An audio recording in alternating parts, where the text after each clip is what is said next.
Welcome to another episode of Around the 32 Recap Show.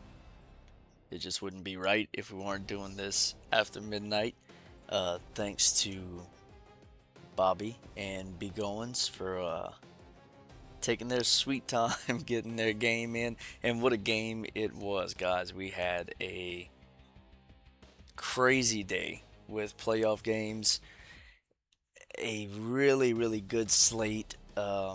Texas being the only team that faced a computer, but we're going to get into all of that as time goes on here tonight. I'm going to try to keep this very brief. We're not going to touch on a lot. Um, we're going to go through conference championship week, a couple of the bowl games that were played, and then we're going to hit on playoffs where we're stacking up with the awards races, and we're going to preview round two. So let's get right on into it. Conference championship gave us a little bit of shockers, a little bit of stuff that we maybe saw coming, and one game that unfortunately we didn't get to see. We're going to start off with UNLV losing to Nevada. UNLV is new here this year, but not from years past. And I don't know how long he's been playing this game. I don't know how well he's been doing against the computer, but something that we have seen in this league is if you don't have great stick skills, if you don't have a great team, you're gonna struggle against a computer. And I think that's just another case of that happening here. So Nevada wins the Mountain West Championship. Um, Louisville defeating Miami. I'm not gonna lie, this one kind of surprised me. I thought for sure that Austin would be able to take care of business here. I know that he kind of beat himself up over this loss. Hats off, congratulations to Hurricane Hawk for taking care of business, winning the ACC, and getting that second round bye. Great season thus far. Still got some work to do, so good luck in round two. Um, Texas, Brandon. Uh, I'm just realizing this graphics kind of messed up there. Um, we got Bone beating Brandon 41-30. Texas beating LSU. This is a classic rivalry that's all the way back to last year, and it's something that Brandon has yet to win a game, and I know that he's very upset about that. But this was one of those games that seemed a little bit closer than the score. Um, but Texas wins it again, nonetheless. Congratulations to Bone on the SEC championship. Just one more out of many. And then I think the big shocker for me was Penn State taking care of Ohio State. I did not see this one coming by any means at all. I thought for sure that Mr. Play to win the game was going to win this by 3 touchdowns. I think we all learned a little bit about Penn State in that game, and every bit deserving of the ranking that he has, both in game, out of game right now. Congratulations to you winning the Big Ten championship. That team's going to be a force to be reckoned with in this game for the next several seasons to come. And then we're going to move on to our first week of bowl games. And I would like to tackle the bowl games in itself and then move on to college football playoffs round one. So just kind of stick with me here. I know you really want to dive into the CFP games, but we're going to go ahead and hit on some of the ones that were a little bit overlooked in this one. Uh, Georgia squeaking by with a win against Boise State, 20-17. UCF taking care of business against Miami, 31-17. This was a really fun game to watch. Again, I know another one that Austin's was kind of beating himself up over. He thought for sure that he'd be able to take care of business in this one, but UCF is not a pushover. You know, I know his team overall isn't that great, but as a user, I mean, the dude's solid, man. And it was a really good game up until the very end. A couple costly turnovers, mistakes were made. Um, UCF capitalized and took advantage and ended up walking out of there with a dub. Uh, SMU squeaking by Missouri 52-50. Ole Miss takes care of NC State 17-14. Houston puts a whipping on Troy 38-3. Colorado beating Utah State 42-30. Cal doing Cal things 58-44 against San Diego State. And then Bama and Oregon, another user versus user game. Alabama really took care of this one 35-7, and it gave us one of the better quotes of the week. Let me see. Well, I have it saved here. This is from Zach. He says, "GG's, bro. I'm just ready for a new QB." And this is Oregon, guys. Keep in mind that Oregon has the highest rated quarterback on the game. Um, I know that he said that he just doesn't really feel like his QB plays very well. To his standards, he gets a little bit better production out of Dylan Raiola than Dante Moore, but Dante Moore's a 95 overall. He is an 86 speed. Accuracy, throw power for starters is 95. Short accuracy 93. Medium 94. Deep 95. Throw on the run 90. Under pressure 87. Break sack 83. Play action 93. I mean, man, physicals. He has silver resistance, platinum step up, platinum sleight of hand, platinum dot, gold on time. I don't know. Zach, love you, buddy, but I don't think it's the quarterback. I mean, I could be extremely wrong there, but uh, I don't know. But look, man, there is a little bit of merit to what he's saying, I guess, because with Dante Moore, he has 58% completion, 21 touchdowns, 22 pass interceptions, uh, 2,240 yards. And then with Dylan Raiola, he has 64% completion compared to 58 with Dante Moore. He has a 12-7 pass touchdown to interception ratio as opposed to 21-22. And then he has 725 yards to 2,240. Um, so, is there some merit to that? I don't know. But look, if you want to get rid of Dante Moore, we have a home for him in Florida. I mean, if this man does not go to the NFL, I would gladly give him that 410 NIL that you're paying him just to take him off your hands. You can start whoever you want, but I'm pretty sure that there's 30 other guys in this league who would echo the same thing. Um, so Alabama wins that one 35-7. USC beats West Virginia 34-30, and then touching on the college football playoff round one, we have LSU beating Utah 45-35. This was a very fun game to watch. It was one that was very tightly contested for a large portion of the game, and then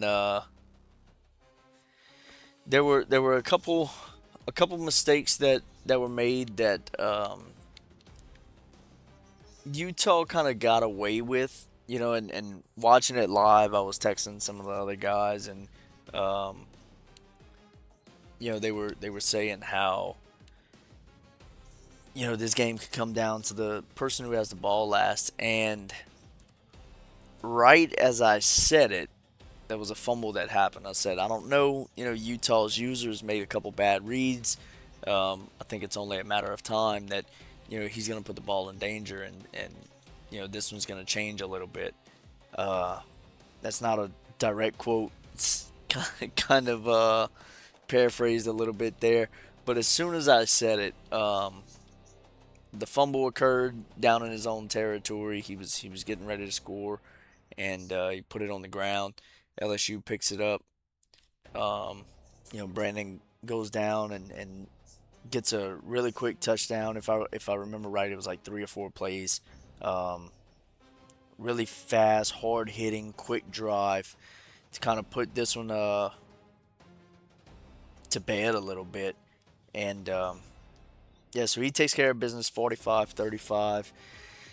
If you're looking at the stats, passing wasn't very much that was impressive. Sam Levitt went 141, one touchdown, one interception, 87% completion. Very efficient, like Brandon has been this year, minus the one interception. And then you look at Devin Dampier, 168 through the air, 3 touchdowns, one interception. He threw for 71%, and I know he added some on the ground because he likes to run.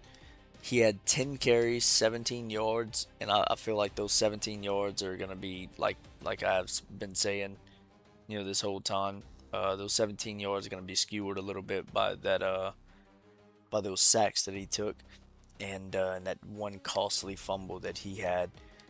Um, he also had 2 rushers, each had 6 carries. Wayshawn Parker had 62 yards. Daniel Bray had 38.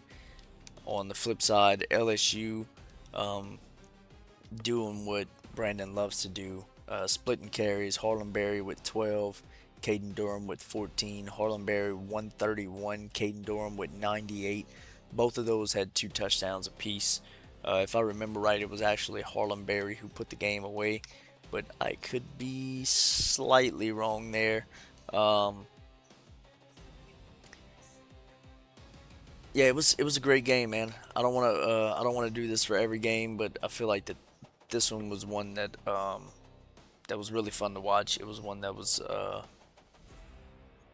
kind of deserving of some of those numbers to be shouted out. Um, and if you look at total offense, it's crazy because Utah had 292 yards total offense, and LSU had exactly 100 yards more with 392. Same amount of plays, 44. LSU had 22 first downs. Utah had 19. LSU dominated every rushing stat, and Utah had more passing yards. LSU much more efficient on third down with 80% as opposed to 62. Went 0 for 1 on fourth down, whereas Utah went 1 for 2. Red zone, LSU 57%, Utah 50%.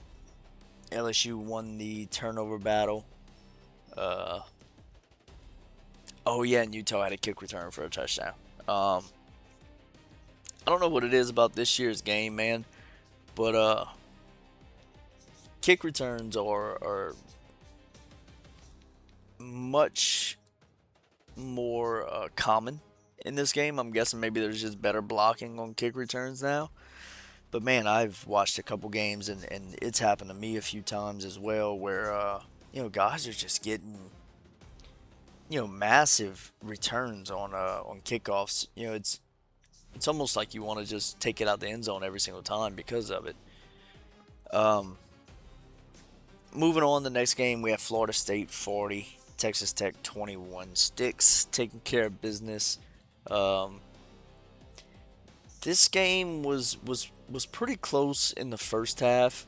Uh, 17-14 going into halftime, and then second half, Sticks just kind of exploded, and Reese looked not very much like Reese. He looked a little bit slow, a little bit lost. Threw a couple interceptions that had me kind of scratching my head a little bit, wondering what he was seeing there. If you look at the box score, almost everything's in favor of Florida State except for yards per play, rushes, and yards per rush. Those are Texas Tech. Um, Texas Tech also had a better fourth down conversion percentage because Sticks did not attempt any. Um,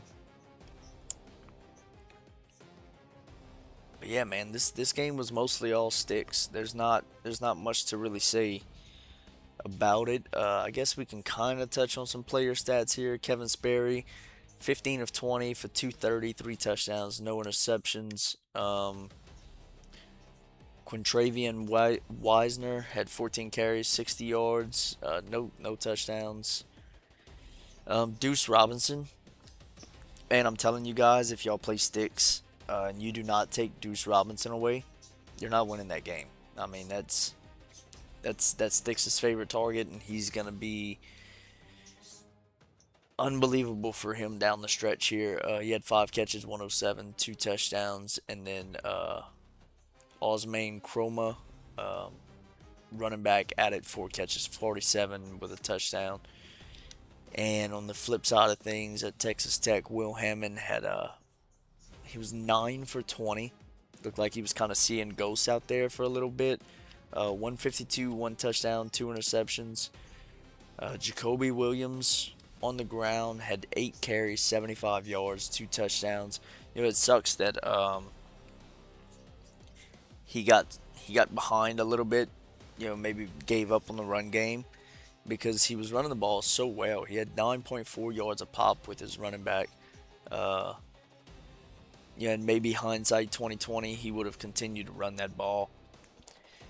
And then Terrence Carter, tight end, had 6 catches, 85 yards, and a touchdown. And then Jacoby Williams with 2 catches, 43 yards.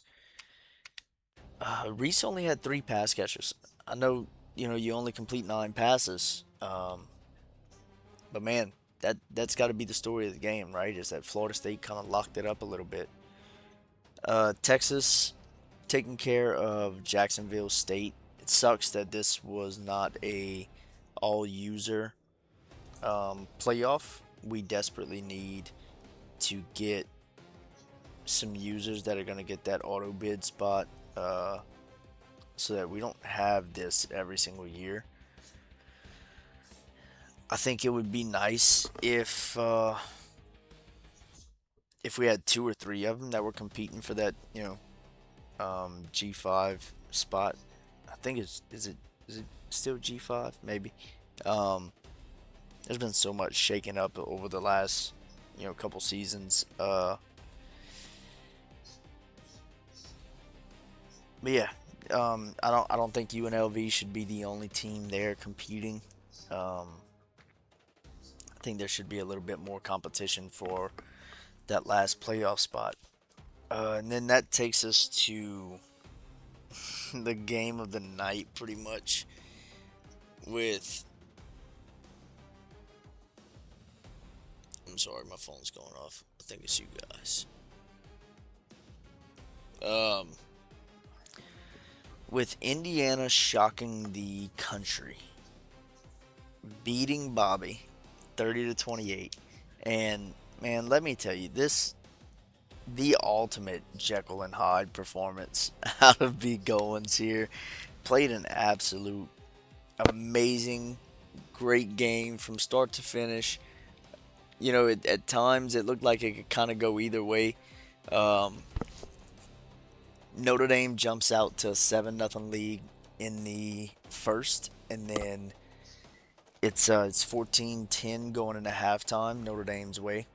And then B. Goins pours on 14 in the third to Bobby's 7 to make it 24-21.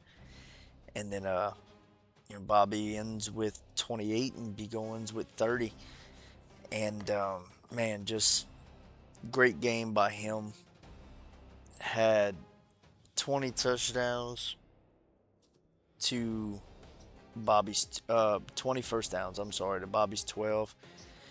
401 total yards of offense to Bobby's 300. 57 total plays to Bobby's 36. 7 yards per play to Bobby's 8.3. Bobby led. Well, no.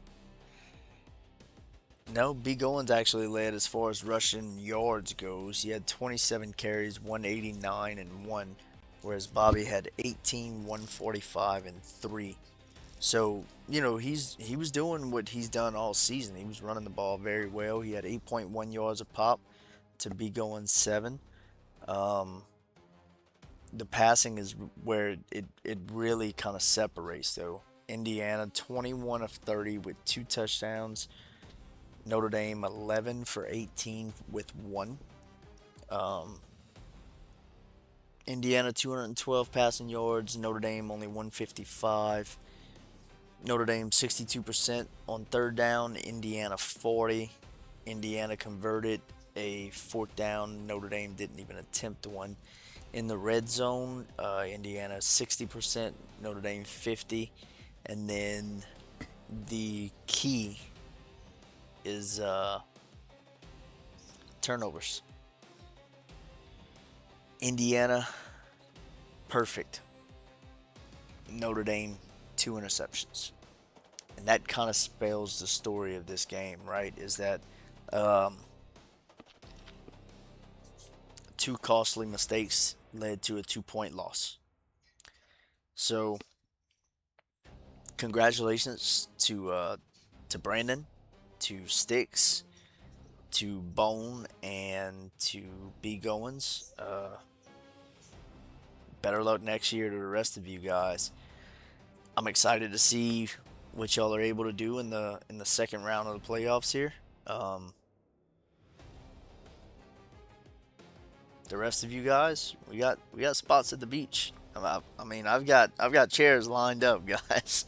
Y'all are more than welcome. Come put your feet in the sand. Work on your tan a little bit before we hit the portal. And I know it's tough. I know it sucks, but that's the nature of the beast, right? Um, After the bowl, we have a power rankings update that has Texas at 1, Ohio State at 2, Michigan at 3, LSU at 4, Penn State at 5, and I feel like this is a little bit wrong. Because Penn State, in my opinion, should be above Ohio State right now because of the conference championship game.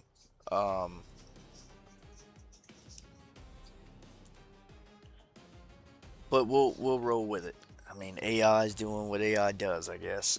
Florida State at 6, Louisville at 7, Indiana jumps all the way to 8, he jumps up 6 spots. Notre Dame drops to 9, drops 3 spots. UCF after the win over Miami at 10, jumps 6 spots. Texas Tech falls to 11 at 3. Utah falls to 13. Miami falls to 14. Alabama rises after the win over Oregon to 15. And Oregon drops all the way to 19. And we're going to touch on this for a quick second. I'm not going to spend too much time here. I gave this to Bone. We've been kind of collaborating a little bit after our awards show the other night. And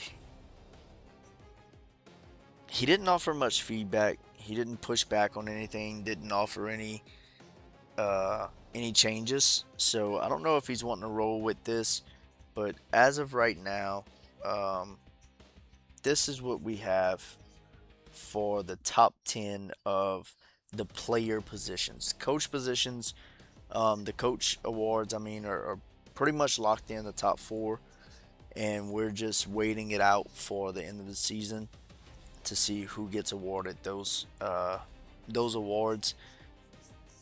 Player awards are a little bit different, and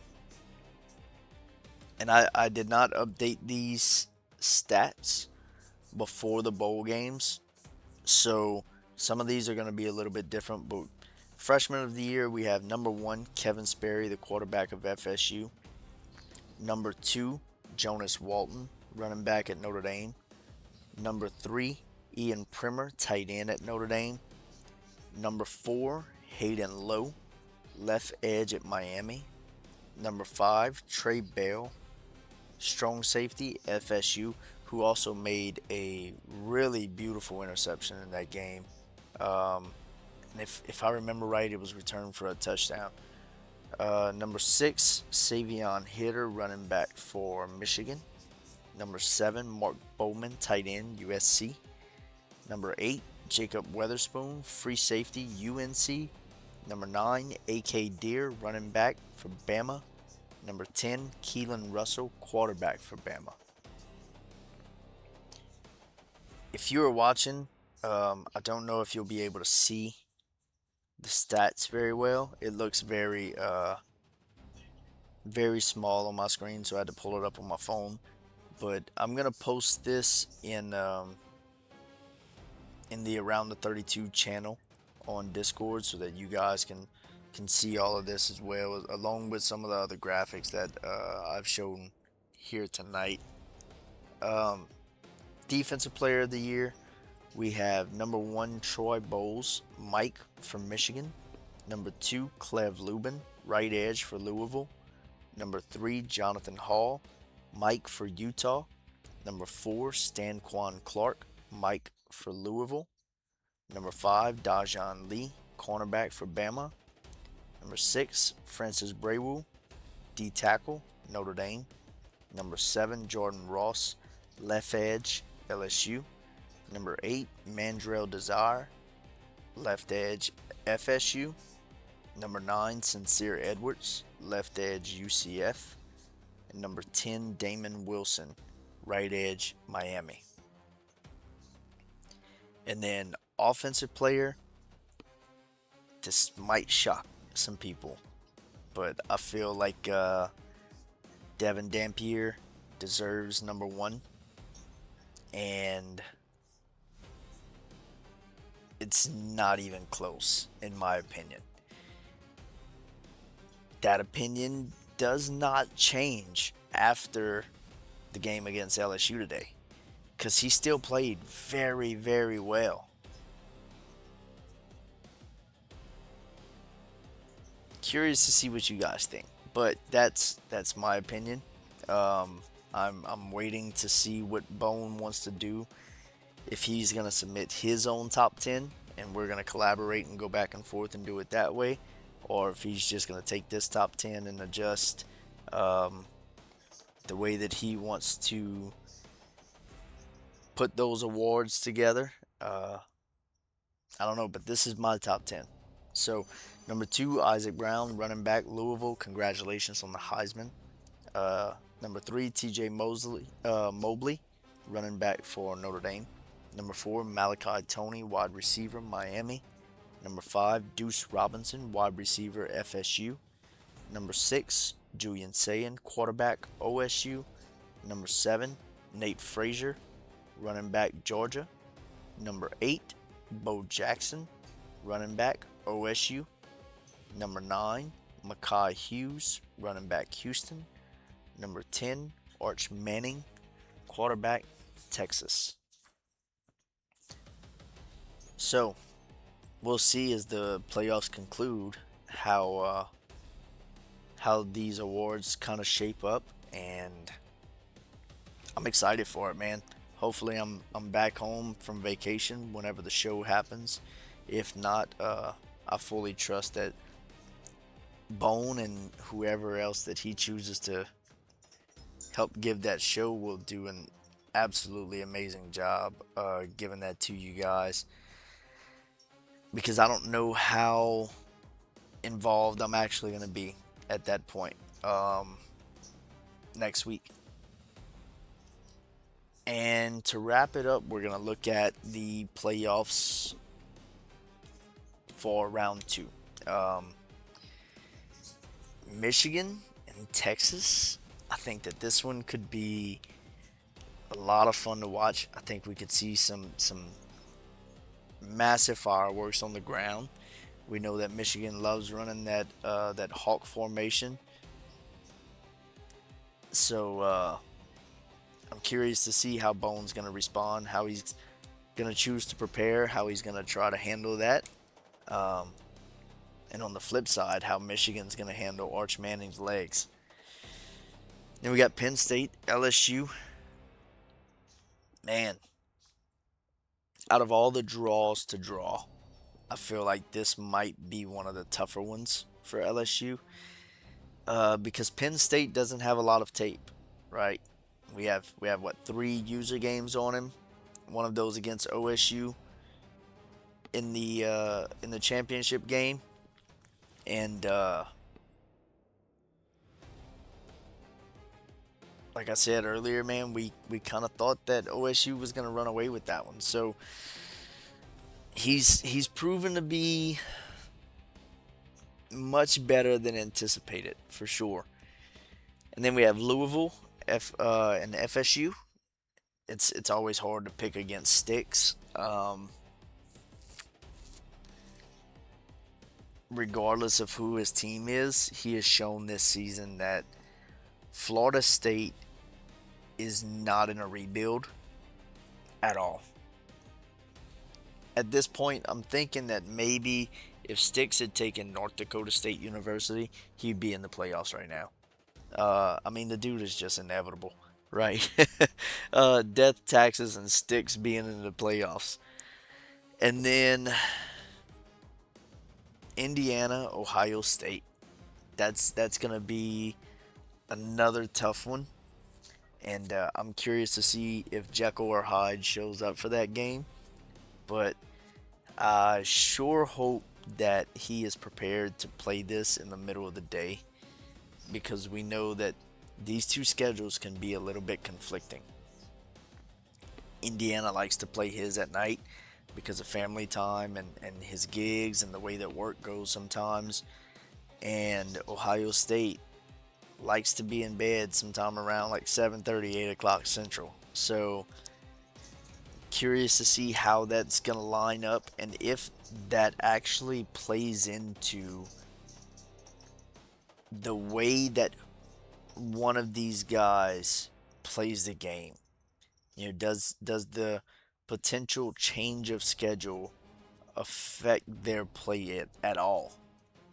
Uh, I don't know. We'll see. So, yeah, we'll wrap it up there, guys. Thank you for tuning in. Finally, I'm able to get out a recap show before in advance. It is 1:20 in the morning, of course. Um, so if you guys don't hear from me over the next several days, I'm leaving for Florida on Monday night. Hopefully, I'm around to kind of talk a little bit. Maybe even put out another show depending on how quickly this next advance goes. But I don't think I will be. Um, so, if not, to the rest of you guys who are in the playoffs, good luck. Make the most of it. Season 1 so far has been an absolute bomb. I mean, it's been amazing to watch, an amazing thing to be a part of. It's had highs, it's had lows, it's had drama, it's had peace. It's had everything for everybody. If you if you respond in any type of way in this league, you've had a place here, right? If you're kind of an even keel, laid back guy, this is the place for you. If you're somebody who likes to talk shit, this is the place for you. If you're somebody who you just want to be part of a community and want guys to laugh and joke with, this is the place for you. You know, it's had a little bit of everything in season one, and I know that season two is just gonna get even better. And yeah, man, thanks for watching. Thanks for being a part of this, and good luck to everybody in the next round and throughout the playoffs. And hopefully, I'm back by the time that we start on the portal. But if not, good luck to all you guys in the portal. And if you see Florida on somebody's board offering a scholarship, just go ahead and back on out of there. If you don't mind, I'd greatly appreciate it. Thanks for watching, guys. This has been Around the 32, where we have 32 teams, 32 coaches, and one dynasty. This is college football our way. Good night.